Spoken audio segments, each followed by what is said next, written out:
Here's our next artwork. This is a sculpture with two figures. Now this is a Roman marble copy of a Greek bronze original. The original, we believe this is based off of the original statues done by the artist Epigonos. So that's why there's the question mark there. We know through people's writing and description that the artist Epigonos did a series of bronze sculptures, and we think this is a marble copy of one of those from the series. What's the series and what is happening here, Miss Cortez? You seem so calm, but there's obviously somebody committing suicide. Yes, that's true. The title, Gallic Chieftain Killing Himself and His Wife. What? This is when I wish we were in class together so I could see your eyes go, huh? This series of works that were originally done in bronze were also placed in Pergamon. And this is part of a, think of it like public artworks that were set in a public park area. And they were to commemorate the people of Pergamon's defeat over the Gauls, the ones that had settled in Galatia. Here we are looking at a Gallic chieftain, so a guy from Gaul, and he has realized that the battle will not be in his favor, that the people of Pergamon, the people of the kingdom of Antigonus, they are going to win. And so, rather than his wife being raped, tortured, sold into slavery, murdered, and he himself being raped, tortured, sold into slavery, murdered, he will do a mercy kill. And he has drawn his sword, he has murdered his wife, and we see the moment in which his own blade is sinking into his chest. What we see here is a man who is willing to commit suicide, then surrender. The original bronze pieces would have been placed on the ground so that we could walk around the sculptures and have an activation of space. So we're supposed to read this from all sides. So here we are from one side. Look at the details that the artist has given this figure. Here he is, straight on. Wow. Now imagine again, this would have been done in bronze. So we would have had that burnished golden bronze skin. And then elements like the teeth in silver, the lips in copper. And do we see any of those characteristic elements of the Hellenistic period? Okay, let's go through them.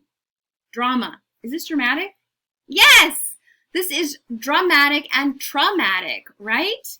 So we see how in bronze, the cape to the side, it adds a sense of him twisting. He sees the oncoming of the Greeks and he's watching them as he holds his body,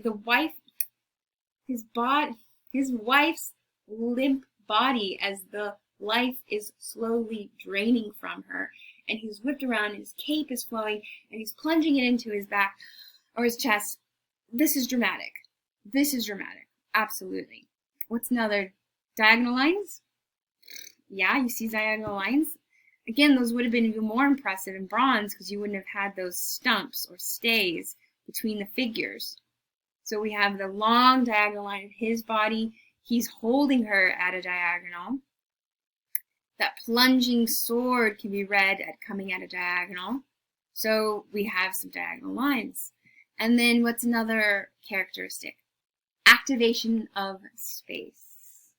Well, here, we could say that simply the diagonal line of the wife's body pulled out to the side is activating the side the space, sure. But what about his facial expression? What is he looking at? He's looking at the oncoming army. Now, he is characteristic of the Gauls. Do you remember I told you the Gauls fought naked, covered in body paint? They were known for their bushy, wild hair and their big, bushy beards.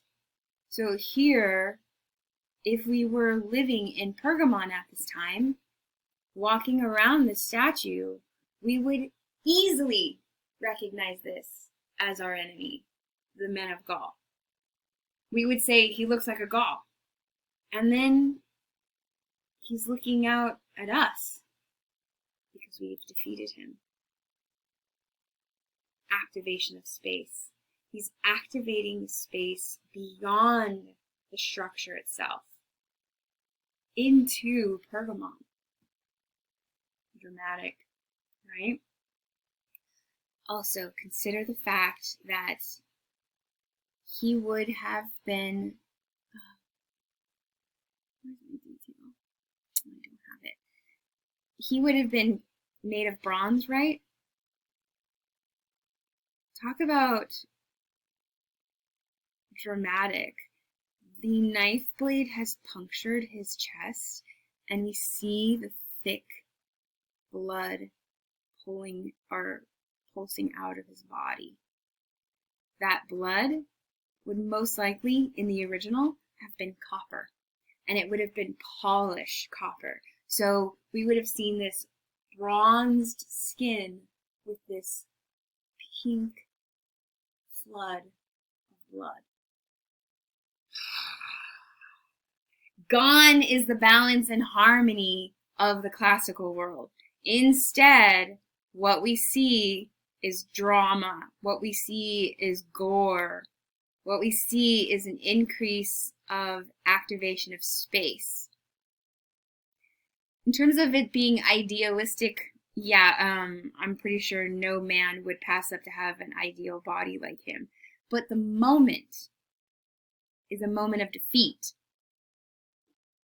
But is it a defeat of us? The Greeks?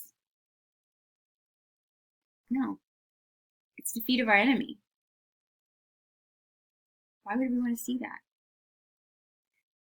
Well, does this enemy look easy to beat? Does he look like he would have been an easy foe?